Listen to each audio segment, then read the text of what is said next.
Hello, good evening and welcome race clubbers to a brand new season at Race Club. This is season 7 and we are coming to you live tonight from Brands Hatch for a 1 hour endurance which is sponsored by Lovely Stickers, and I'm hopeful alongside me, I'm Trevor, and alongside me hopefully I've got my great wingman Dan. Are you there, Dan?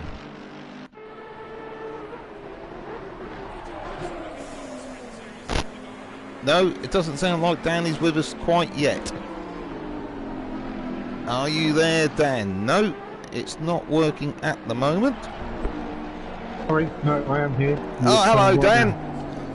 Yeah, more technical... Technical issues. You talk of technical issues, I haven't been on for about 3 weeks, and everything, like anything electronic you leave off for any period of time, it suddenly wants lots of love and attention as soon as you turn it on, and I was having a complete nightmare there, but I managed to scrabble it all together, and we're live and we're out there on YouTube, and hopefully people will join in with us tonight. So, are you looking forward to the race tonight, Dan? We've got a little bit of change to set up. We've got a 1 hour endurance, and we've got some new races out there, and also some old favourites. Indeed, yeah, it should be a good fun race. It's the first time I'm actually watching where everyone's in a group 3. Obviously, before it was a 2 hour at Monza, and it was group 3 and group 4. So it'd be nice to see how everyone stacks up in group 3 cars. Well, I think they're already shaking the order out for us on the grid there. We've got 20 minutes of qualifying, which we're just over halfway through. And then we've got the race, and the race is starting at 6 PM on a Sunday night. Now, you're the technical whiz, Dan. What is a late start in the race going to have the effect on the drivers? The late night starts will mainly affect tyre pressures. They'll have to adjust because the track will be cooler. We're not midday and it's not going to be baking hot. The other thing is they're going to have to keep their lights on. Well, at 6 PM, will it be getting dark then? Because this qualifying sort of late in the day. I think this is about an 11 PM qualifying. So. Oh, okay. So this is the Saturday, and the Sunday will be the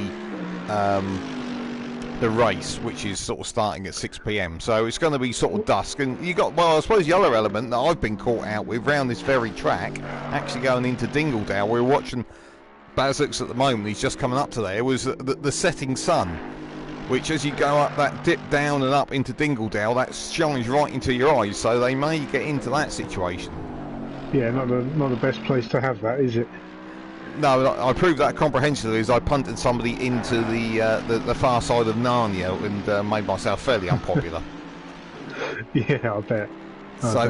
I'm just having a quick look at the times, and we've got an old favourite up the front there, the Brownster, who has seems to dip his toe in a little bit with Race Club, but he's one extremely quick driver, and he's down there at 1:24.4 at the moment, which for a Brands Hatch lap is bloomin' quick, isn't it? Yeah, that is fairly quick. Average times around here between sort of 1:25, 1:26, so a decent 1:24 is going to put you at the head of the pack, which it obviously is. I notice he's driving the car number 666. I don't know what he's trying to insinuate there. I think he may be dropping a little bit of a hint there to some of the others. Maybe he's the devil incarnate. Who knows? But the well, to give an idea of these performances, and I'm very much, as I think you've been inflicted with before, very much into the old F1, and around the sort of mid-70s around this track, that's quicker than the times those sort of F1 cars of sort of James Hunt and Niki Lauda were doing at that time. And I would actually argue the track was quicker then, because corners like sort of Graham Hill and Sterling's were actually not as tight as they are now. So it just shows the incredible performance of these, what are effectively street-based cars. Well, I mean, you say that, but let's face it, you couldn't get your baby in that, could you? Well, the age-old question, where do you put the shopping? Well, that's it. I'm sure there's lots of space. It's just rolling around the cockpit with you. Probably a bit of a distraction, really. Well, it's that leap forward in development, isn't it? You look at some of the old touring car stuff from like the early 80s, they were generally street-based cars. They had stick shifts and all that kind of thing going on, and then you look out towards the end of it, there was sequential boxes, the engine was tucked down under their feet and all sorts going on, and you know became very distance related to the street cars, didn't they? Well, yeah. No, I mean, they're not exactly fresh off the shelf, are they, anymore? No. I know you can buy race kits for them and that kind of thing, but it does produce a whole different vehicle to what they started with. That's true. I think we've just under 3 minutes to go, mate. We'll just run down the list. So we've got the Brown still there, currently on pole on 1:24.4. The one nearest to him, who I noticed was closest to him in the free practice, is Chicken Paxo, who we know is one of the quick established drivers of Race Club. And then we got a new name there, De Silva 55 in the McLaren, which seems to be the weapon of choice around this track tonight. Well, I tell you what, it's going well, isn't it? This is Pedro. I'm looking at the entry list for their actual names, because I was pretty poor last time in not knowing anyone's name, so I'm trying to improve that. Well, yeah, he's doing really well, isn't he? He is, yeah. That's very impressive there. Second row of the grid at the moment, and actually, just saying that, Bazix has just stuck his head up and split up that McLaren party with his Mercedes there into third. Yeah, indeed. Strong car is a Mercedes. It's always a good choice, no matter what track you've got. It's pretty well balanced. Yeah, I did try it for one season back with another group I was in, and I just, I think it was probably more my bucket of talent wasn't quite full enough. But I didn't seem to gel with it as much as I did the Lexus. But then it's the old horses for courses, isn't it? What Lexus is it in this? Do you know what? I've not seen many people run the Lexus. The RC something, RCF is it? Okay, is that front engine rear wheel drive? Is it? That's it, yeah. Well, you should have been fairly on pace with it. It's a similar thing to the Bentley, isn't it? You know, yes. big lump up front and drive wheels in the back. Yeah. As Enzo Ferrari once famously said, the horse should pull the cart. Indeed.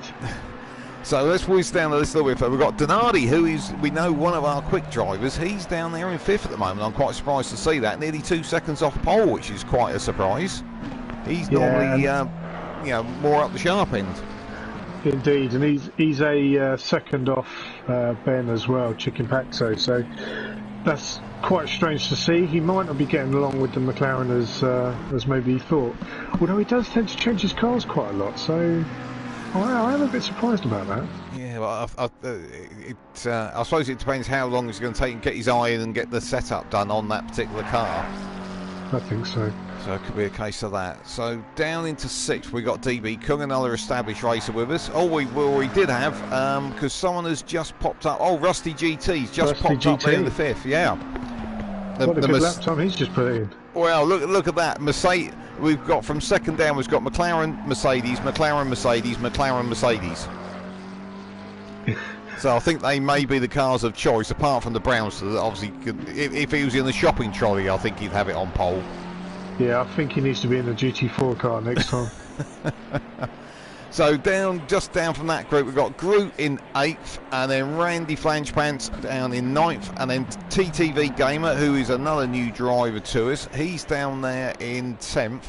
Zoe's another one of our established drivers, she's down 11th, and currently at 12th, bringing up the rear of the grid, is Waterskin, who I'm not sure who Waterskin is. Can you enlighten me there? So, real name I think is Jose. Yeah. I'm hoping I'm pronouncing that correctly.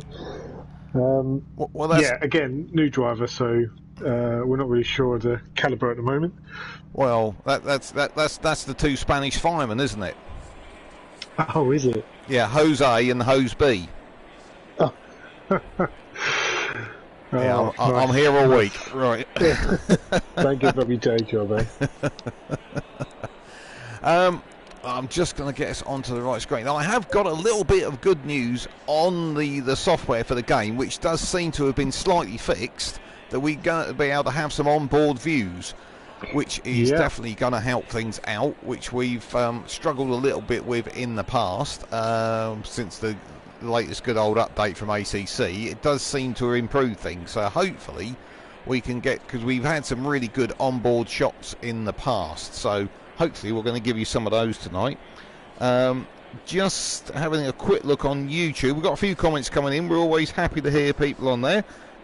Dave Cannon, one of our regular contributors, says, don't give up the day job, comedy's not you. Yeah, I think you're probably right on that one.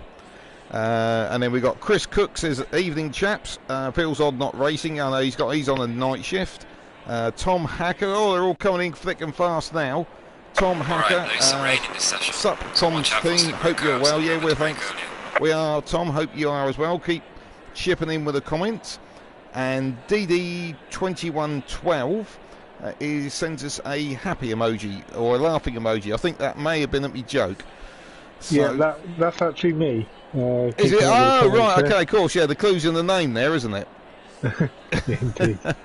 Well, look at this. We've got a bit of rain on the track, so that's going to change things a little bit, isn't it?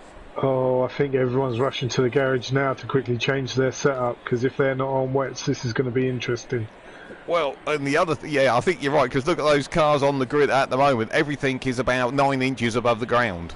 Yeah, for the newer drivers, I'd definitely recommend, if you can hear us, to get that car jacked up and wet set on there. And let's just have a look at the forecast for 30 minutes is more and more rain. So I think they're going to have to commit to a full wet setup. What I was looking at, if it was going to dry out, it's one of those things where you can do that gamble of having a dry setup and let the race maybe come back to you as later on. I think in this instance you're going to have a pit stop anyway. Yeah. Have a safety set of slicks and a safety plan in place, I would have thought. But hopefully all the drivers would have anticipated a potentially wet race. So hopefully they've all got setups for that. I love the way you say, hopefully. Oh, having done this many times before, I know what it's like to panic just before getting onto a grid and having to completely change to a wet setup when you're ill prepared. Well, my thing always used to go pear-shaped when you're going down the pit lane, flicking it up and down, trying to get the right setup and change tyre pressures and everything else, and then and of course the car comes to a stop and goes up, and you suddenly realise you've got, you put no fuel in it, or you've put wets on and it's still dry and that kind of thing. So it's always the worst, isn't it? Yeah. In fact, in real life, last Tuesday at the kart track, we had 4 karts out. We all had to change to a wet setup literally within sort of half hour. It was a nightmare of a day. Is it still the good old way for a setup in the wet on a kart? You just loosen everything off and hope the nuts don't drop off before the end of the race? Well, not only that, the engines need a wet clutch as well, so there is a little bit more. I'm going back to the what I class as the good old days, but maybe not so much for some people. And we got Tom Hacker. He's also on a night shift. He's got 10 hours to go, so we're doing our bit for those people working night shifts at the moment. I'm very we can keep you entertained for an hour. Well, I think we should. I think that with the number of cars, we've got 12 cars out there. Unfortunately, we've lost Marge, so I'm not sure what happened there. But that does look like it is raining with, how should you say, a fair level of enthusiasm. Is that reasonable to say? I think that's fair to say. It looks like it's only going to get worse in the next 10 minutes as well. Yeah, that's what I was looking at, and then after that it's not going to exactly improve.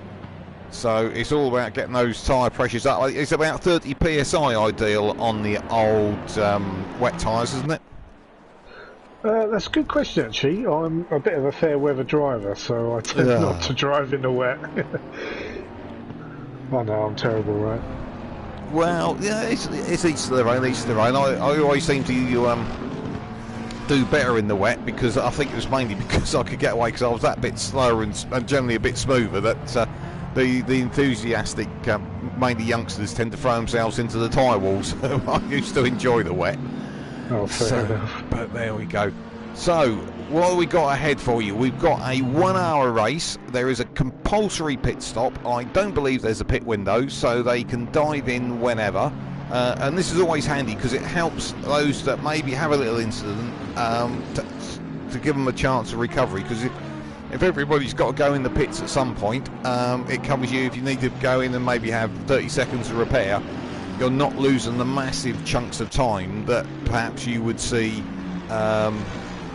if it was, say, a half-hour race and you only had that, no compulsory pit stops, because you're going to lose that whole pit stop time. So I'm a little bit concerned about Groot at the moment. He's pulled right back. Oh, maybe a connection problem? Oh yeah, I can see that. Yeah, he's not even made Sterling's yet. And interestingly...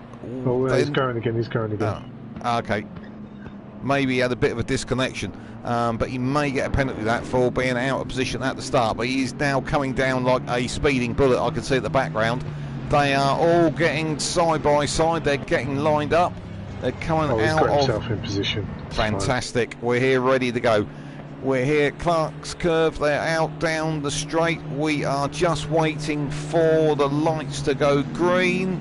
Green line, give it all you got. And we're away, and the Brownster in the Ferrari gets a good start there. He takes his black car into the lead, into the first corner, followed by Chicken Paxo in the McLaren. It all looks like they've got fairly tidily away in the background, which is great to see, especially in these conditions.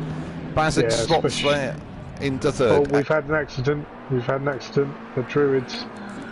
DB Kung was involved. I'm not too sure who slowed up in front of him. I just see Randy Flangepants is just recovering to the track, and who out? I'm trying to see. Is that TT Gamer behind? No, TT Gamer has picked up a penalty drive-through. I would imagine that's for being out of position at the start there. So that's not the ideal start to his first race, but it's all part of that learning curve. So I think the one who's mainly out of position there from that first lap is DB Kung, and who's that car? 33 maybe? No, I can't. I'm trying to see who that is. Zoe's in there. Car 33 Zoe, DB Kung and Rusty GT are the ones towards the back.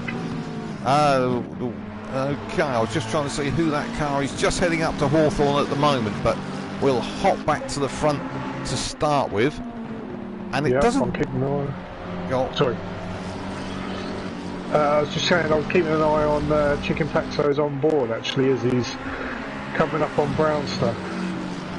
Well, it's interesting. Brownster doesn't seem to be getting away from the pack as I would have expected him to, with that advantage of pace that he had at in the qualifying. Those 1, 2, 3, 4 cars behind him are definitely hanging on.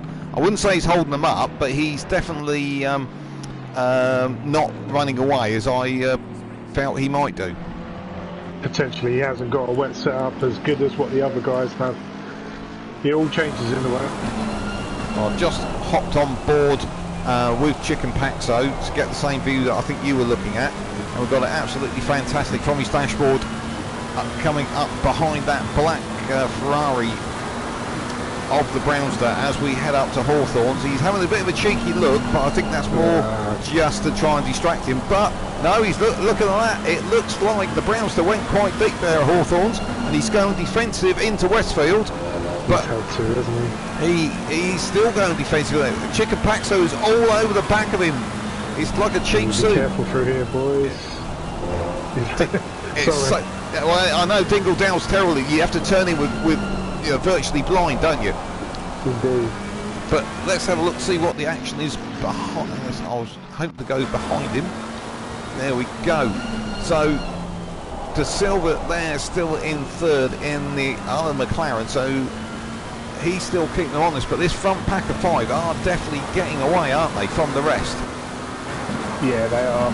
They've got Donardi at the back, and it's actually quite a view from Donardi's onboard, actually, of the 5-car train. So I'm trying to see who. Oh, it's TTV's got the drive-through, hasn't he? I think that was for being out of position at the start, so he's going to have to take that. Yeah, we've got a stop-go penalty for Zoe as well. I didn't catch what happened there. Okay, I wonder. That's unless there's an awful lot of track cutting. That's quite a lot at this early stage of the race. Could potentially be speeding in the pit lane. I'm not too sure if she had to come in or not. Ah, okay. Oh, that's a bit of a double whammy then, isn't it, really? But interesting on this lap, we're still sat on board with Chicken Paxo, and the Brownster does seem to have, I was going to say, got his act together. That seems a bit harsh. But he's pulled out a little bit of a gap now, sort of best part of second. But he is catching a lap car there. Oh, he's gone off the track, whoever it was. I think that might have been Zoe, yeah. She's dived off to let everyone come past. Exactly the right thing to do. So we're just coming through Stirling's now. It does look like this pack has settled down. We'll just look back. So if these lot all get consistent, it might well come to the pit stops to try and sort it out. Yeah, it's who's going to be the first one to brave it and come in, I think. So let's just have a little look further back. Basix has gone far wide, and Donati's just pulled up on the inside of him into Druids. Yep, I just hopped onto it. Was that a mistake out of Paddock Hill Bend there for Basix? I think he just went a little bit too wide. So that's Basix in the green Mercedes, now sliding in behind the gold and black McLaren of Donati, who is up to 4th, and Basix down there to 5th. But this pack of 5 at the front, 4 of them we know as particularly quick drivers, and De Silva getting in there in amongst the action and really sort of keeping his head high above water. But it does look like there's a little bit of a group there. I'm looking at Randy Flangepants, who is just behind Groot. This is the battle for 6th. Groot in the Audi and Randy Flangepants in the pale blue McLaren. Oh yeah, it's a very close battle, I think. So just heading down the hill towards Hawthorns. I think this is a position where you want to get as close as you can, and as soon as you get onto the straights, get a good exit onto that straight coming into Clark. I think that's where you need to make the overtake. It's so difficult around this track, isn't it? Two mistakes, both of them. It's the wet. It's on the grass and it's deagled out, and you think it's just going to end badly. But Randy Flangepants did a cracking job there of scooping it all up and keeping it on the island. Yeah, he did indeed. So unfortunately we've had a disqualification, which is TTV Gamers, which I think you said was Jose. Unfortunately it looks like he didn't comply with the drive-through and therefore has been disqualified. Oh no. So that is slightly unfortunate there. Oh, hello, it looks like Randy Flangepants got a run on Groot up the inside to Druids, has he? No, maybe not. And actually DB Kung's trying to take the advantage around the outside there. Oh, these three. Oh, and DB Kung's diving down the inside. No, can't quite get it done. But then Groot's gone wide. Move. Oh, and DB Kung spun off into the battle of the brakes. Into the tie wall. And Randy Flangepants down the inside of Groot. It's all kicking off here in about 300 metres. Yeah, I apologise for talking over you there. It was quite an exciting little battle, that. Yeah, I was with it, but I was concentrating on DB Kung at the back, who'd spun round and collected the wall, and he's returned to the pit, so he's obviously gone back there for repairs. So he obviously picked up a fair bit of damage there. So, but that means that Randy Flangepants there in the pale blue McLaren, he is up to 6th, and Groot is down to 7th. So DB Kung was behind these two, and his Mercedes, unfortunately, is in the pits having repairs. So yeah, I could see Zoe's probably going to be going back into the pits very shortly. She's spun onto the back on the back straight.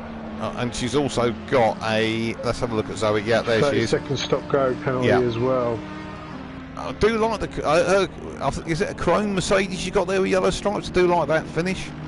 I'd imagine that's some kind of wrap, but the chrome does look. Does suit that car. Sorry, I was just having a bit of an aesthetics moment there. So she's just getting going again. Let's head back up the front and see what those guys there are doing. Chicken Paxo there is running in second in the gold McLaren, and it looks like it's spread out a bit to me. What do you think? Yeah, no, the gaps have certainly got bigger. I think people are starting to get into their racing pace now. Yeah, I think a lot less pressure from people.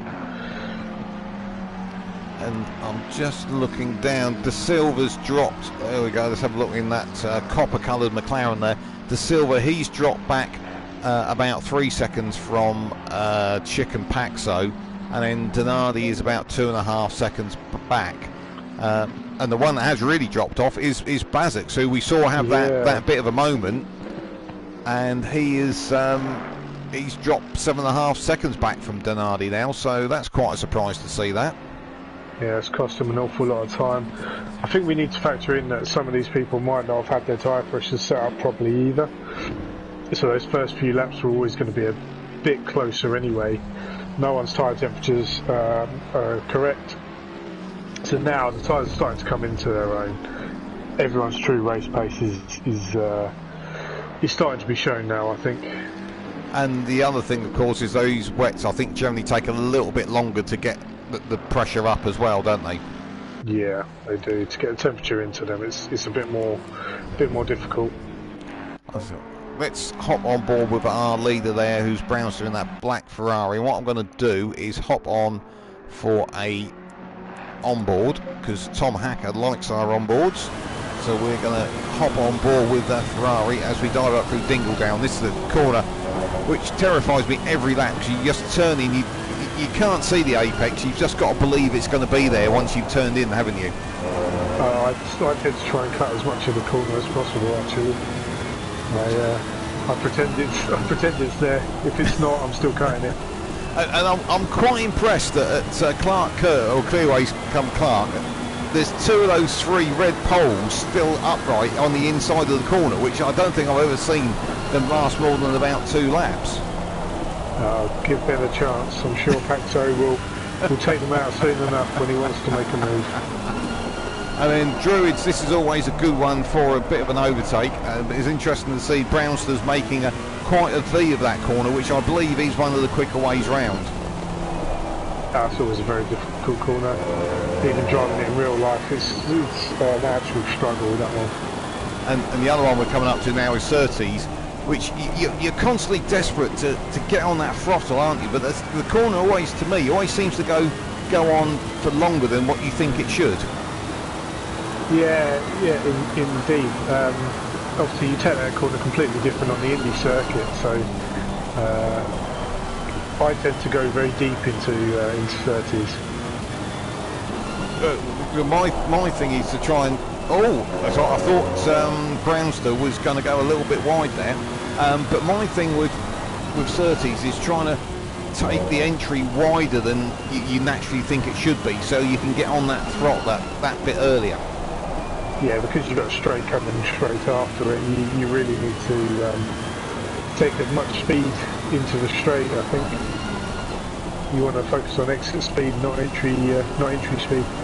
Yeah, I would agree with you 100% there. So we're going to go back to our trackside cameras, just return, see who we've got that's catching up on anybody. Now these ones in front are definitely stretching out. Randy Flangepants there in 6th. Well, let's just hop down to the guys away from this frontline battle. So we got Randy Flangepants, who's fairly, I was going to say, comfortable on his own, as he took an almighty bite out of Dingledale curb, and then was frantically. That one. Yeah, it was into that area of track limits warnings, and he came bouncing out the other side, but did sort of collect it all up, which was good. But that has brought Rusty GT a bit closer to him, and I think Rusty is recovering a little bit, isn't he? So I think he was going to be a little bit further forward, so I think he may be in the next couple of laps coming to give Randy Flangepants a bit of pressure. I might be wrong, but we are about to find out. Yeah, I think it's going to be within the next few corners, I think. Just hopped on board with Rusty, so we got the view from him, so we can maybe try and work out what the sort of where the place is going to have a go. Because Surtees is, despite it being a short straight coming up to Surtees here, it is one where you do see a few overtakes, isn't it? It is, yeah. There's a lot of people make the move, dive up on the inside and cut the corner.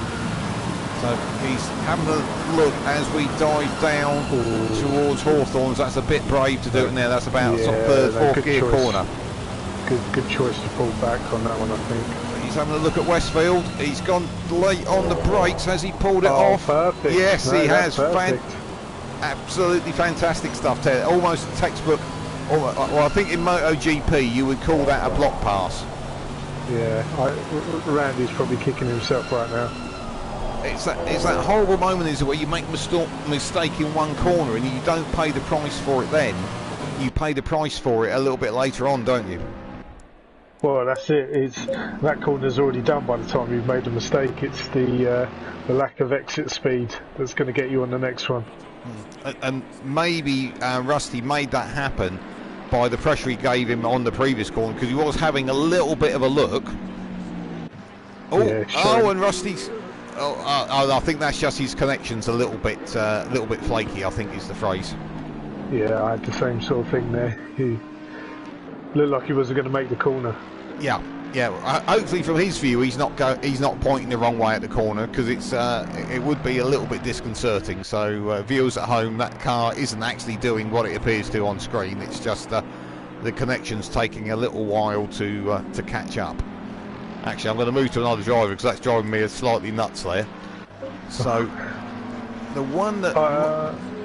sorry, I'm up front with Ben Chicken Paxo. Funnily enough, he seems to be matching times almost spot on with the Brownster. Although he's dropped back 3 seconds, he's actually not doing too bad. It seems to be very marginal between that top group, doesn't it? The only one that doesn't seem to be on the pace is probably, I would say, of those top 5 is Bazux, because after he had that moment, he's just seemed to be, that Mercedes of his does seem to be sort of just drifting away from the pack. He's now 12 seconds behind Donardi, and can't think I've ever seen him drop off that quickly. Yeah, it may be that he's trying to overdrive to compensate for the fact he lost a position. It happens. It does happen. It does, yeah, and I've been guilty of that very much myself in the past. So, Zoe is still out there, but she hasn't taken, I'll just pop down onto Zoe in that nice chrome Mercedes, that she hasn't taken that stop and go penalty yet. So if she doesn't, unfortunately she might get disqualified. She's just coming around towards the pit lane, so yep, she's going in the pits. There's always a bit of a tricky pit entrance, this one. You want to go in at speed, don't you? But there's barriers everywhere. She has been in the lap previous. I think there might be a problem here. Ah, okay. She has been in before. Okay, she's just stopped at the pit entrance. So we'll just see, she's trundling down. I think that's in the pits at the moment is TTV, who is disqualified, unfortunately, for not taking that penalty. So I'm just trying to keep an eye on the times on the left, and the one that's suddenly noticed I'm going to hop to is Donardi on De Silva in third. So that's the orange McLaren of De Silva in third, and as we're on it, Donardi. Yeah, you got it. Yeah, Donardi lost it. It was a slight brush with the barrier, so he might got away with fairly minimal damage, but he was right on the back of De Silva there. Yeah, he's going to have to catch up again. That's the problem. It's going to take a few laps. Yeah, but it's cost him about 4 seconds, that little moment there. So maybe he can work it. We've got probably 10, 11 minutes before they start thinking about their compulsory pit stop. And of course, some of them maybe will just not bother and hang on right to the end, because we've seen drivers do that before. Go literally with 2 laps to go to dive in and take the pit stop at the end, which I don't really see a benefit of that, but it might be something that we see happen. if your if your tyres aren't worn down and they're going well, what's the point in coming in? If you've got fuel, you've got tyres. For a quick splash and dash, I don't know whether they have to change tyres, whether that's mandatory. I don't know. I think it just said compulsory pit stop, so I would. Mind you, I'm looking at some of these other the cars that have been in the pits already, and because well, Zoe's just coming out, but I think that's serving her. I don't think stop go. I don't think the stop go is actually cleared though. Has she got more than one? Maybe. Can you get more than one? I don't know. Oh, you shouldn't get more than one. So let's just have a quick look down, see where we've got action. Again, I think maybe we've got Randy Flange-Pants. He's going to come under a little bit of pressure from this man Groot in the blue and red Audi, because he's only 1.6 seconds behind. So these two were battling earlier, but it looks like Groot dropped away, but it does look like now that he is starting to catch up. We have got De Silva coming up to lap THG as well. So it'll be interesting to see how the back marker copes with this. The Aston Martin there of Waterskin, THG. I think he's letting through. Any back marker needs to realise that if they just stick with their line and they make sure that they're predictable, then the front runners should be able to make their way through fairly easily. It's when you start diving off the track or doing things unpredictably that you can cause some problems. Yeah, and we've had a sort of couple of cases of that in the past. So I think, it's a tricky one. It's almost more about communication, isn't it? That if you see one of them coming, and my view is, and others argue differently, that if you're a lap down, you've got no one you're racing around you, and you see the fast guys coming up, I just pull over, make it clear that I've pulled over, and let them through, and then I can carry on my own race. Because I think if you start getting too entangled with them, you'll end up sort of losing more time than if you just do the pull over and let them go. Yeah, you just need to make sure that you catch them early, that you can see them clearly, they can see you clearly, and that you've pulled over. Preferably not onto the racing line. yeah, that's where you do some good old YouTube footage of people getting it sort of horribly wrong, and bits of car ending up all over the place. So with a bit of miscommunication or not looking in the mirrors. It'll be interesting to see whether any of the drivers have got their indicators mapped to their steering wheel setups. Yeah, because obviously that's a good indicator. That you're moving over. And one indicator I can give you is Bazix, who was a country mile behind Donardi, is now only 0.8 of a second. So somewhere unseen by us, I think Donardi's had a little bit of an adventure. Yeah, I think he's had a bit of a run out, hasn't he? Because that's a lot of time to make up. And of course, in such a short space. It is. Well, let's see the gap between Donardi and De Silva. Because Donardi lost about 4 seconds when he had that little moment when he was catching De Silva. He was only about 4 seconds behind De Silva. Now Donardi's 14 seconds behind De Silva, so he's lost 10 seconds somewhere, which is how Bazix has sort of got that much closer to him. But it looks like in that last lap, Donardi's pulled a whole second back. Yeah, so it makes me wonder whether there was a problem with the car. Like a traction control setting that was wrong, or something like that he's maybe changed on his wheel setup now, to give himself back some pace. Okay. Well, talking about indicators and mapping, Tom Hacker's obviously been listening to you, because he says Ben.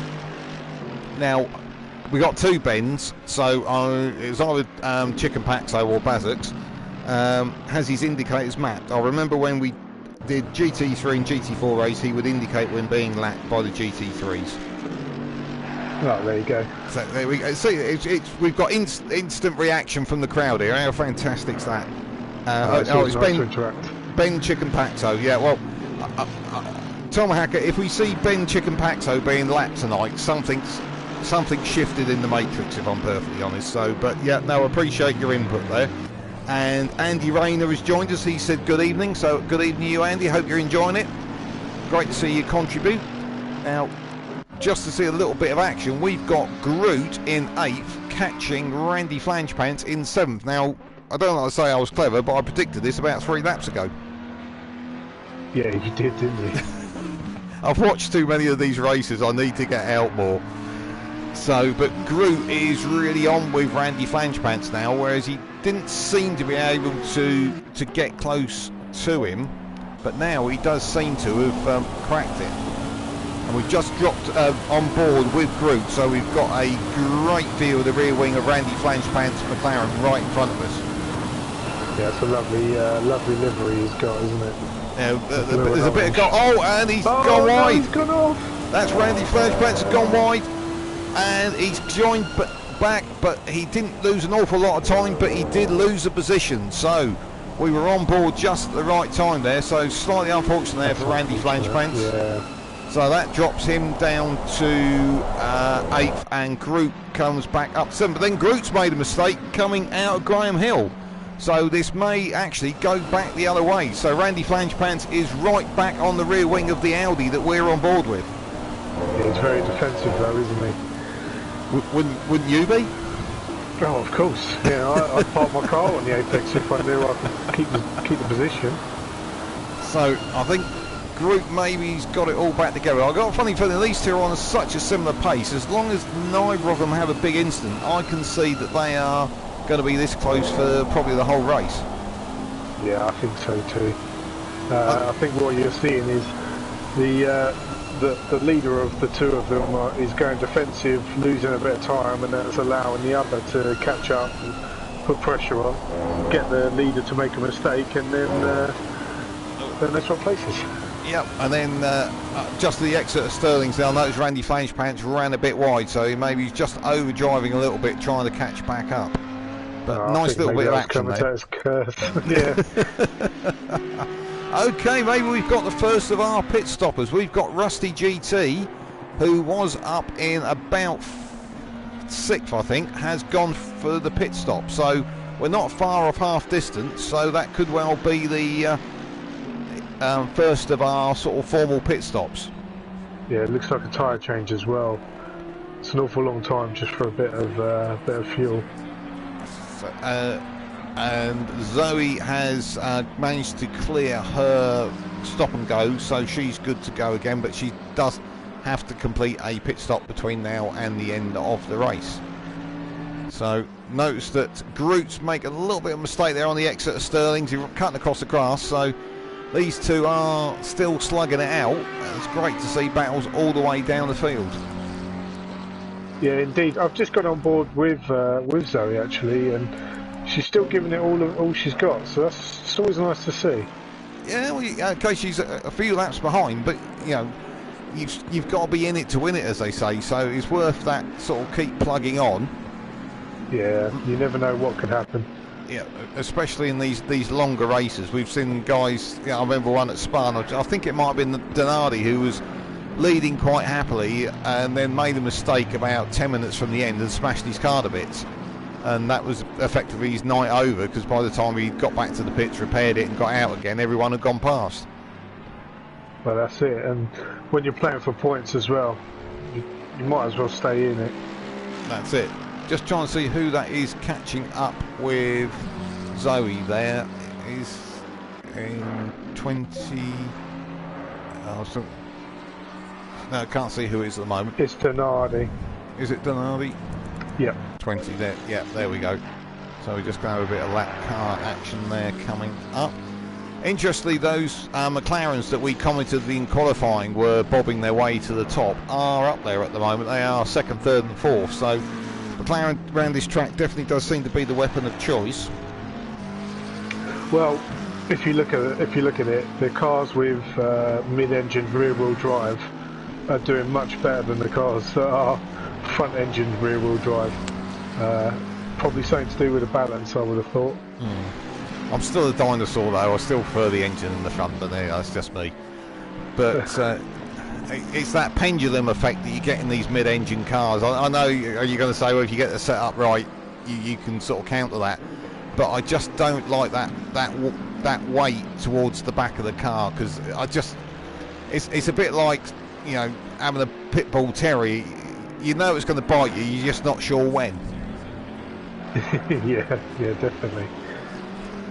So let's have a look. Have we got anything going on further down the field? Because that's what we want to see. I'm just having a quick look on YouTube. It's gone a little bit quiet at the moment, but that will be great to hear from anybody. We are just heading towards half race distance, so this is where we would expect some to maybe pull the trigger. Those who decided to field just for half a race and then do their pit stop, we would expect to see them coming in fairly soon. Can't see anybody apart from Rusty GT that's particularly thinking of doing that at the moment. I think the battle to look for is Groot and Randy at the moment. They seem to be the two closest on track. Although you have got Zoe with Donardi behind her. Oh, hello. Oh, Donardi's come in. Donardi's come in. Maybe that was because they were coming up on lap traffic and just decided it was time to go. Keep pushing. But that was smack on halfway. It's either that or Donardi knew that we'd switched over to him to decide to pull it in before he made the mistake. Oh, that was harsh. That was harsh. So right, so he was fourth, wasn't he? So Bazix has now passed him because of him trundling down the pit lane. So it will be interesting to see where he slots out, and then we'll get an idea when the rest are going to come out where he's going to fit. I would expect he's going to probably come out by Groot, if not just behind Randy. So maybe 8th. Yeah, I think he's going to be out between Randy and Rusty. Yeah. That sounds like some kind of really cheap and nasty porn film, doesn't it? Whatever floats your boat, I think. Oh yeah, a friend told me that apparently. Just quickly looking down, we got nobody else has pulled the trigger as yet. Let's go and have a look, see what are. Oh, hello! He's just clunked down to the ground as Donardi. He's on his way. I'm looking at Rusty now. De Silva's just pulled in. Rusty's coming up into Paddock Hill at a rate of knots. I think Donardi's comfortable there. Yeah, he is. Donardi's just turning into Druid's hairpin, so that's worked out. But I think that gap between Donardi and Rusty is a lot less. It was 8.5 seconds. Yeah, let's bear in mind that Bazix was 12 seconds behind Donardi at one point.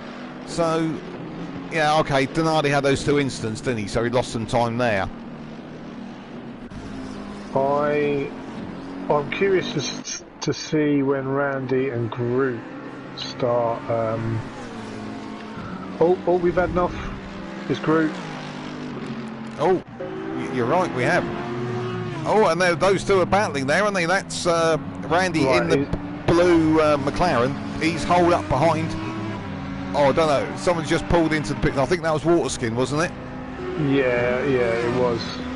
So Randy's going defensive into Paddock Hill, and then we got the race leader coming up behind us, and then who's that? De Silva's just come out in front of the race leader, so it's all kicking off here. Oh, this is interesting. So that is Brownster has got by De Silva, and Groot pulls across and lets Brownster through. I think Randy needs to pull across. The problem is he's got Groot right behind him. You don't want to give up space. No, but or position. Sorry. There's now two cars between them, isn't there? Because we've got De Silva in that little battle there as well. So Groot has fallen to the back. So Randy Flangepants is at the front. He's got a buffer of two cars there, and so, but the two cars behind him are effectively a lap ahead. So it's trying to let those cars by without actually losing out to Groot that much. Yeah, this is going to be This is going to be intense. It'll be interesting to see if Randy moves out of the way here. He has. Yeah, I don't know if he ran wide, but he's let the Brownster through there. Yeah, I think that was tactical. I think he's done that on purpose. Not the ideal place to do it, into a corner. Oh. Brownster's coming in. Brownster's, Yep. Oh, that was a really late. It was a late call. Oh, and here comes De Silva's coming up the inside of Randy Flangepants into Paddock Hill Bend. So Randy's let both of those by without impeding them, and he's kept Groot behind as well. So I think that battle is still going to be between Groot and Randy Flangepants, who I'm sure is going to be trying to hang on to that car in front of him. Yeah, curious as to why Brownster was pushing so hard when he knew he was going to come in. Maybe it's hard to tell. Yeah, no, he's just taken a quick dash of fuel and then he's gone. I think maybe he was doing calculations as he was going round and thinking, oh, I better come in now. Well, the little fuel light was flashing. You've got 0.7 of that left. Yeah, maybe that's why he was rushing to get back to the pits. It wasn't for position. Yeah, I used that excuse to the policeman one night. You know, why were you speeding? Well, I was trying to get to the petrol station before I ran out. It didn't really hold water, that one. Oh, Randy's run a little wide there on the exit of Westfield, and Groot's trying to get the inside as they go to Dingledale, but can't quite do it. I will say this, I think they do need to make a tyre change, because on my graphic, Brownster is still needing a pit stop. Oh. So he's given a position to Paxo for no reason. Oh, that could be expensive. I think that's quite a big mistake. And that is why you keep going. That's why you always keep going in these races. Here we go. Until they keep going. Groot is keeping going at Randy Flangepants as they go into Paddock Hill Bend. It looks like Randy's maybe a little wide on the exit, but no. He's got it all back together. He's going defensive as they come up to Druid's hairpin, and they've got Chicken Paxo coming up on them to lap them. So Chicken Paxo are de facto leader. Groot has leapt out of the way there. So yeah, very gracefully leapt out of the way as well. Yeah, that's my kind of style. You know, crack on, lad. You're a lot faster than me. Get on with it. Definitely. Oh, and Waterskin has just gone for his pit stop in the Aston Martin. So let's see if Chicken Paxo can get by Randy Flangepants here. Look like he's going to try and get it done before they get to Hawthorne, I think. Yeah, he's got a lot of speed coming into his corner. Very, very late on the brakes. That was almost a dry braking line. It's these aliens, they walk among us, don't they? Well, he's very, very brave. That load cell pedal must be... he must be thanking heavens for having that. Well, we had funny enough, it came up on one of the old videos. It's when my own videos turns up in my own feed, confuses me. But it was Imola, and I think it was Donardi hit his brake pedal so hard he snapped them out. And it was like, where's he gone? He sort of, completely missed his braking point, and then sat in the gravel for a few minutes, and then we all got sent a picture of a brake pedal in bits. So I think I remember that. Yeah, he rather overdid the energy into it. So let's have a quick fag packet calculation here as we watch Randy Flangepants in the blue McLaren fighting with Groot in the red and blue Audi. Has Brownstar done enough to be far enough ahead? Because that pit stop didn't cost him an awful lot of time, because he only did a splash of fuel and cleared off again. So I suppose what he needs to do is he's got to catch Chicken Paxo, hasn't he? I would say he needs to catch and pass Ben to win it here. Now he has got 20 minutes, and he was about 8 seconds ahead. Can he do it? I think he might, but I think it was a big enough mistake that he's probably worrying now. Well, let's have a look at it. We're nearly 2/3 of the way into the race. So let's say he got a 10-second advantage.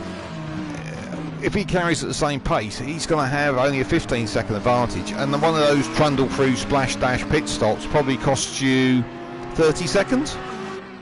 I would have said so. Definitely high 20s. So I think he's going to end up probably second at this rate, but we need to wait and see what the gap is, because they are a little way apart. I don't want to go away from this Randy Flangepants group battle, because I think this is either going to win. This is interesting. Go on. Into Druids, this could be a move. He could do the cutback. Oh, but very good defending. Yeah, but the cutback would have been to the wrong side as they went down the hill to Graham Hill, wouldn't he? He would have come up the inside and had to on the exit of Druids have been on the outside of the corner for Graham Hill. That's why they're fantastic corners, those two. Well, this is a good old school circuit, and it's not one of these new modern bloody etch-a-sketch things, is it? No, definitely not. Oh, Brownster's back in the pits. Yeah, okay, this is a tyre change. I think he's realised his mistake. I think he's come in now to really hammer it for the next 20 minutes. Yes, yeah, we'll make the most out of a fresh set of boots and get on with it.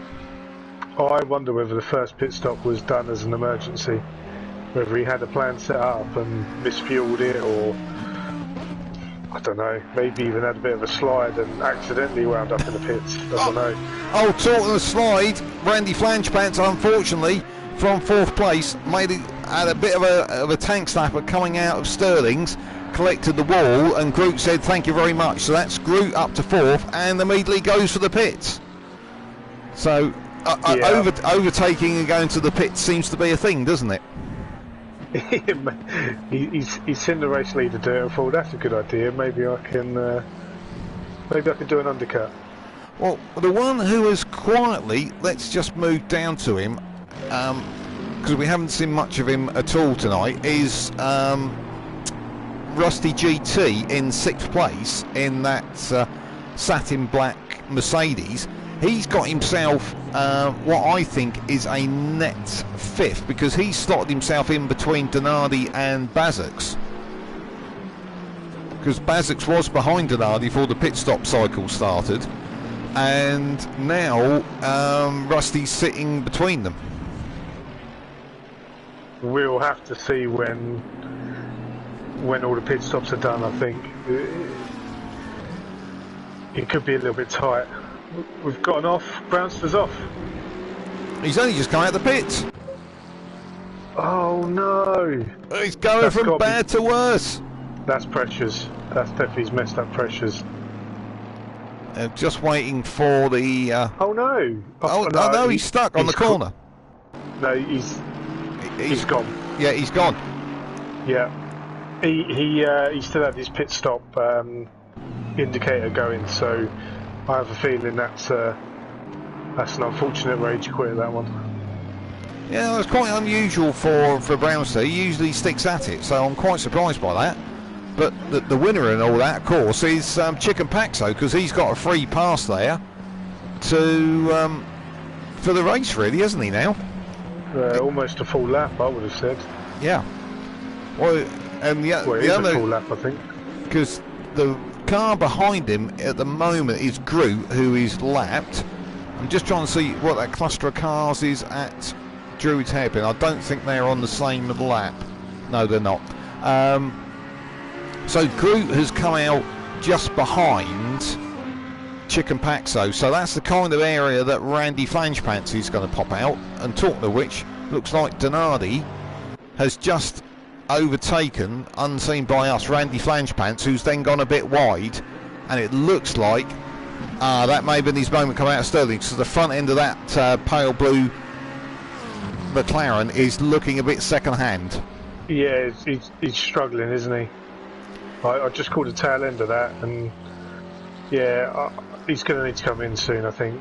Whether he repairs damages, not too sure, but it's going to take a little while longer in the pits. That's the problem. With only 15-16 minutes left, it's not really long. No, but the flip side to that one is, because that's what's that, about 10 laps worth of time, is that it must be costing him time with the damage he's carrying. So it's a balancing act, isn't it? I think he's going to need to start looking at 6th and 7th place where they are on track to see whether it's worth going for it or not. He's listening to us. Randy Flangepants is in the pits and looks like come in. Yeah, and it looks like he was struggling a little bit with the steering round the chicane there as well. So I imagine he has picked a bit of damage up there. So he's going to come out between Bassix and Group. Yeah, I think he's lost a bit of extra time there. I think he's going to fall back behind Group. DB Kung. Going to be that far. Yeah, I think DB Kung, Waterskin, and of course Zoe's still got to do her pit stop. So the only one that hasn't done their pit stop of the front runners is Chicken Paxo. He's now currently going round Westfield, and De Silva, our new driver there, in the other McLaren. So it's a McLaren 1, 2, 3. So actually, it looks, you were right. It looks like Chicken Paxo is about 200 metres behind second place. Yep. So he's nearly lapped the entire field. But he has got to do a pit stop. He has got to do a pit stop, so it's not going to bring him in contention with De Silva, but he's got plenty of time. He's got plenty of time. And here he comes. He's into the pits, is he? Yep. Yeah. And the other one that has good recovery was Donati, who, we early saw him bouncing off the barrier on the entrance to Graham Hill. He's up there in third now, obviously helped by the retirement of the Brownster. And of course Rusty GT, who I don't like to say, but I did predict is up to fourth, with Bassix a whole 15 seconds behind him, which does seem an awfully long way. Bassix really hasn't got it tonight, I would guess, in the setup, and he's pretty much known, I think, as Mr. Setup. So I'm quite surprised by that. You could be Mr. Setup all you like, but if you've not got a change in conditions set up, then it can all fall away from you. Problem is, you've actually got to practice in the wet to get a decent wet setup, and if they've not been able to practice a lot, especially not in wet conditions, you're taking a gamble. Well, the free practice was wet before qualifying, so they did have a chance to get out there and have a bit of a practice, but maybe they didn't know that or didn't realise that the race was going to be wet as well, so that was a bit of a surprise for them. One of our regular regular races, Jack Evans, is commenting on the YouTube. He's from El Duez in France, wherever that is. Sounds like a mountain, doesn't it? So I guess it is. Well, so great to hear from you, Jack. Hope you're enjoying watching, and maybe chip in with a couple of comments or feedback for us. It's always appreciated. So, sorry, you were going to say? What was I going to say? Oh, so much to think about. You forget.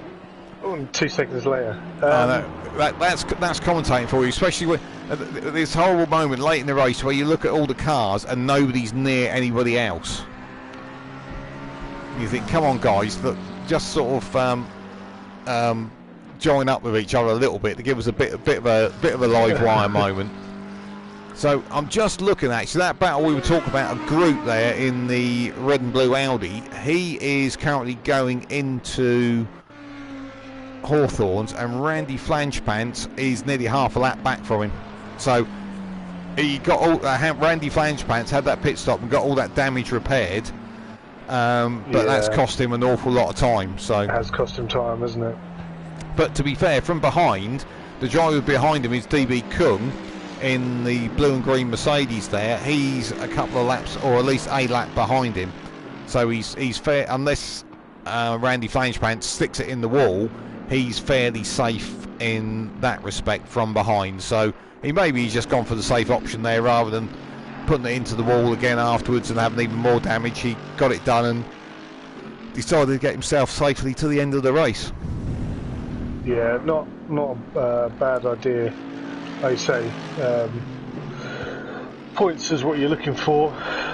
This is only the beginning of the season. There's still plenty of time to make up them points. Well, just to talk about, give a bit of screen time to one of the races we haven't seen much of tonight is THG in the Aston Martin there. A bit of a left field choice, that car. But he's still out there. He's in 9th. I think he's on the same lap as DB Kung, so he's not a million miles out of it. And he's just there. I'm trying to see who he's just behind. I think he's just behind Bazix. It's Bazix, yeah. Yeah. And to be honest, it's not as though Bazix is driving away from him, so it looks like THG has got the pace. But I think he got tangled up in that first lap melee up at Druids, didn't he? And that probably sort of cost him a good result. Yeah, I have a feeling that's probably the case. So he certainly got the pace there, because he's not, I say, Bazix I would sort of half expect to run away into the distance, but he hasn't, so which is a good thing to see. Yeah, I mean, this is what happens in racing. You know, you can't win it on the first lap, but you can certainly lose it. And after you've got some damage and you have to pull it into the pits, you're going to be behind. There's just nothing you can do. You might as well just carry on racing. Which is why one of our other format races here at Race Club is the 3 20-minute races in an evening. With separate qualifying, so if you do have a complete mare at the start of the night, you've got a chance of sorting it all out and having a better result in the next race. Yeah, definitely a better format. Smaller sprint races, definitely a better format. And I think we've got one of those next week at Silverstone. This is a 9-race season. Just to remind you, we are very grateful to have a sponsor here at Race Club, and that's Lovely Stickers, and you can find them on Facebook. They do great bespoke stickers for sim racing steering wheels, and they provide the prizes for our drivers at the end of the season. So be great if you could go over and have a look at their webpage and give it a quick thumbs up from us. That was always appreciated. But this season it is a 9-race championship, and we've got various formats depending on which circuit we're at. And the reason I'm slightly waffling is that I can't quite. I had it earlier. I don't suppose you have the rounds to hand, do you, Dan? I don't. I can find them in the background if you'd like. Yeah, I was frankly trying to do the same thing, because I'm usually quite good with that kind of thing. Oh, here we go. No, hang on. The resolution's so bad I can't see it. Excellent. We'd like to say we're the cutting it. Ah, here we go. I've got it. I knew it was around somewhere. Oh, we've got a GT4 race next week. That should liven things up. So we've got 3 20-minute races there. We're then off to Monza for a 2 30-minute races. That's the rest of the season's all back in GT3, and then we're off to Imola, and then Spa, which has got a 90-minute race but no mandatory pit stop, so that should liven things up. We've got the same again later in the season at Zolder. Round 6 between those two is Kyalami, and then we're off to Australia for Mount Panorama, and then we finish in Laguna Seca in the United States with a 2-hour race. Oh, 2 hours. Yeah. 2 hours of the corkscrew.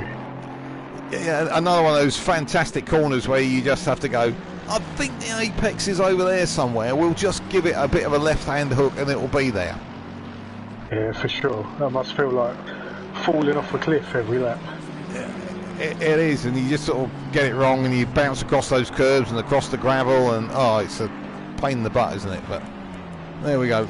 Let's have a quick look round the field. We've got 7 minutes left, so who shall we pick on first? Well, let's start from the back to the front, and that's slightly unfair to say back, because obviously we lost the Brownster and we lost TTV.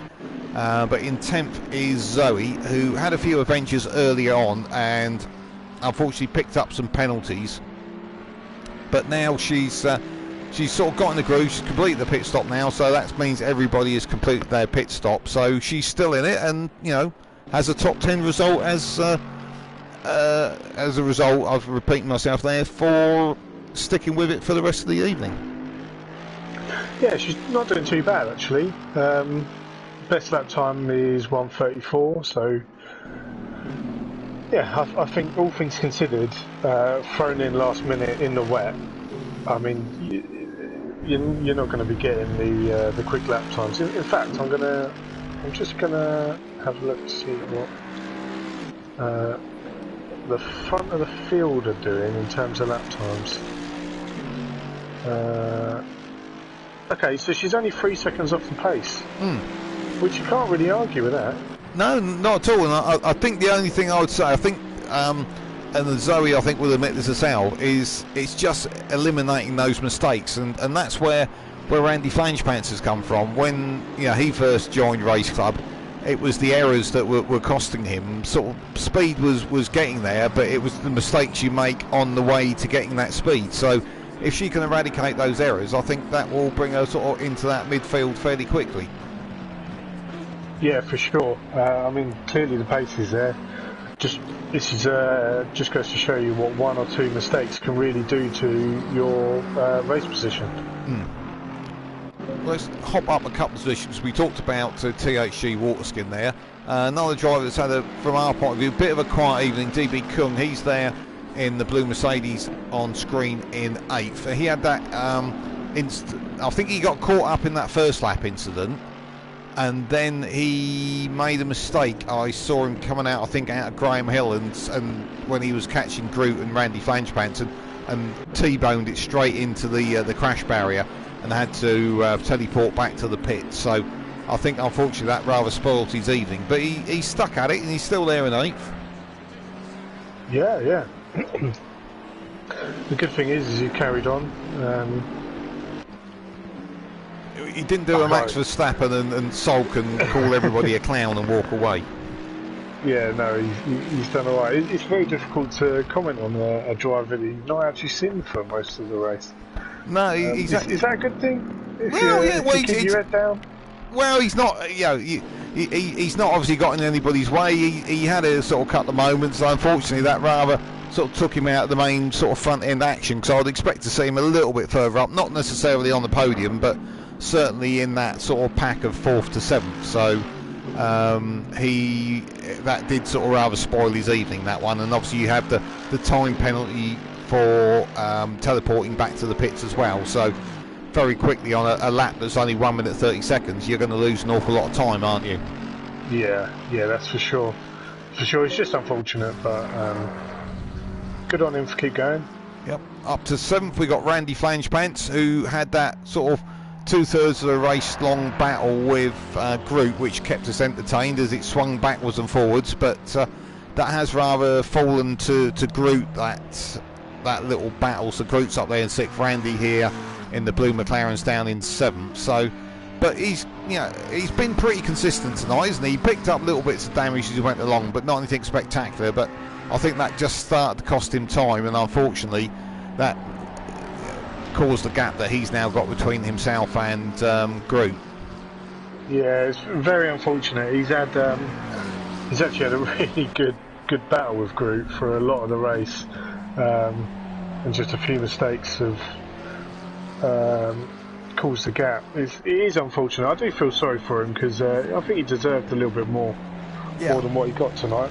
And interesting, through the pit stop phase, I think he was running as high as 3rd, so he'd have been chuffed to seeing himself that close to the front. Yeah, for sure. So, and then of course in 6th we got Groot in the red and blue Audi there, which was battling with Randy Flangepants for a good chunk of the race, but has sort of shaken out on top of that battle. Yeah, done a great job. I'm not too sure. I don't think I've seen him before. Has he? He's a reasonably long-standing with Race Club. I think he's. I might be wrong because I'm doing it from memory. I think he's been a little bit on and off over a couple of seasons, but I think he has committed to this season. So hopefully we're going to see him out again. So he's generally been fairly sort of midfield. So he's sort of roughly in the area I would sort of expect to see him, if you know what I mean. Oh, good. Well, he's doing a really good job today. Yeah. And then into 5th, we've got Bazix, who's again has had a reasonably quiet race, isn't he? We both seem to be of the opinion he hasn't quite got the setup tonight, and That's why the other cars are have been sort of creeping away from him. He hasn't done anything particularly spectacularly wrong. He just hasn't had the pace tonight, has he? Yeah, he was on the back end of the front runner train, wasn't he? So, it's just unfortunate. It really is unfortunate for him tonight. Yeah, you talk about that front running train. I was sort of hoping it was going to be quite a battle there throughout the race, but unfortunately, after about the first 10 minutes, they did start to spread. So, and Chicken Paxo early on was banging on the back door of Brownster. So I was sort of hoping that battle might go sort of to and fro, but then Brownster got into his groove and he was off and gone. Yeah, that's always the way with the Brownster, unfortunately. I think he shouldn't have run car 666. I think we need to talk about the fact that Brownster had a bit of a nightmare having to have 2 pit stops that clearly didn't go well. I have a feeling it probably had some kind of software bug that stopped it from recognising that it was an actual pit stop, and I would be frustrated as well. So I can totally understand. All right, man. The leader is on the final lap. Why Give it he's a done final what he's push. done. So hopping up in the top pack, I'm on with Rusty in 4th, who took that early pit stop, and that really worked for him, didn't it? Because he, without having to overtake, he got in front of Bazix, who was in front of him before the pit stop cycle, and he slotted himself out behind Donardi. Yeah, he's kind of lucked out with all of that, hasn't he? Yeah, but again, the early pit stop definitely worked for him. So he got the pace and just went in early. And when Bazix came out, he was behind him. So it's like, thank you very much, I'll take that. Yeah, he's got a good strategist.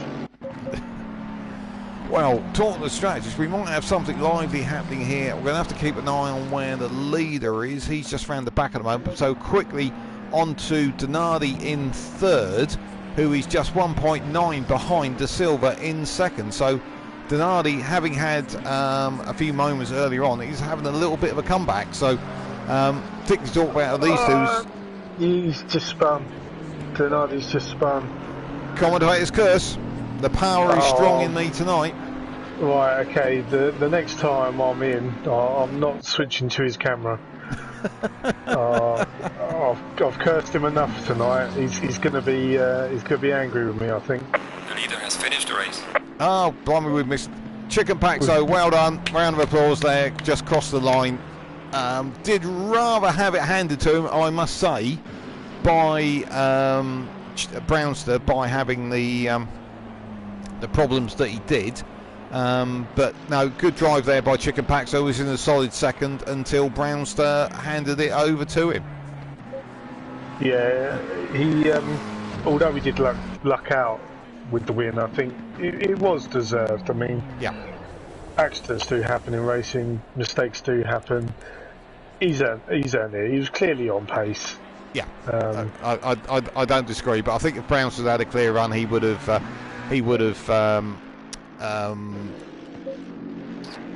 I'm trying to work out who's crossing the line at the moment. Brownster, I think, would have won it had he not had those problems. Donardi's crossing the line now. Yeah, Donardi's across in 3rd. Groot's just going through in 6th. So the next one is Bazett. There's Rusty with Bazett right behind him. The action's not over yet. They're heading down towards Clearways. Rusty's going defensive. He's trying to fend off the other Mercedes. They're dashing for the line. Rusty's heading for the pit wall. Was that a fuel thing? That's Rusty in 4th and Bazett's in 5th. Well done to the boys there. I think battling all the way to the line. I didn't see that one coming. I don't know quite how they came together. I don't know whether that was a fuel thing that one of them was running a bit short and they had to. I'm going to go on board with Rusty and see what his fuel level's like. Yeah, he has changed his map, and he's not exactly giving it the beans all the way around. I have a feeling he might be a bit low on fuel. Yeah, unfortunately on the screen I've got, I can't I can't see what he's got fuel or not. But oh, he's even cutting the track to get back. Oh, I don't think you're allowed to do that, unfortunately. Well, I think because it's after the race, I don't think it will matter. I think we can allow him that one. So I think. Well done to him for being able to hold it. Yeah, I thought he was going to conk out. Is he conked? I think he's actually conked out at the start of the pit lane. He was. Yeah, he has. He's come to a halt. He's just rolling down the pit lane on. He's turned it into a Mercedes soapbox. Oh, okay. I think DB Kung's going to need to push him back. So yeah, oh, he is. He's going to do it. He's going to push him back in. Good man. It doesn't work in the pit lane, does it? No, you can only get so far. Well, we had that last time, didn't we, with the car being recovered across the finishing line in that frantic battle to get to the checkered flag we had in Monza. So. Yeah, it's quite interesting. You get these entertaining little elements, don't you? So, well, there we go. Fantastic race we've had there from Brands Hatch tonight. We hope you've enjoyed it. We'd like to say thank you to our sponsor, Lovely Stickers. We're going to be back again next week. We're going to be at Silverstone, same time again, 8:30 on a Tuesday night. So please click those subscribe and like buttons on YouTube. We'd really appreciate it. I've been Trevor. Any final words from you, Dan? See you later, all. Take care. Good night, everyone.